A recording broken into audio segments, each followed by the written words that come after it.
అప్పుల బాధలు వెంటాడుతున్నాయా? అయితే 6 JVR వారి జాతిరత్నాలు ధరించండి. విజయనగరం జిల్లా భోగాపురంలో అంతర్జాతీయ విమానాశ్రయం ప్రధాని మోదీ చేతుల మీదుగా ప్రారంభమైంది.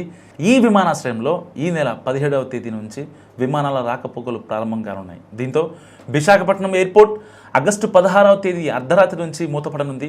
ఈ మేరకు కేంద్ర పౌర విమానయాన శాఖ కీలక గెజిట్ రిలీజ్ చేసింది. భోగాపురంలో అంతర్జాతీయ విమానాశ్రయం నిర్మాణం ప్రాతిపదిన సమయంలోనే కేంద్ర రాష్ట్ర ప్రభుత్వాల మధ్య ఈ మేరకు ఒప్పందం జరిగింది.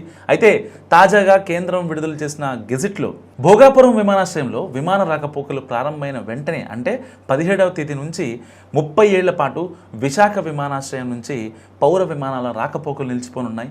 ఈ పరిణామాల నేపథ్యంలో విశాఖపట్నంకు కేటాయించిన ఇంటర్నేషనల్ ట్రాన్స్పోర్ట్ కోడ్ VTZను అల్లూరి విమానాశ్రయానికి బదలాయిస్తున్నట్లు కేంద్ర పౌర విమానయాన శాఖ పేర్కొంది. విశాఖపట్నం విమానాశ్రయంలో ఆగస్టు 17 నుంచి సాధారణ పౌర విమాన సర్వీసులు నిలిచిపోతున్నప్పటికీ నాన్ షెడ్యూల్డ్ విమాన సేవలు యథావిధిగా కొనసాగుతాయని కేంద్ర ప్రభుత్వం స్పష్టం చేసింది.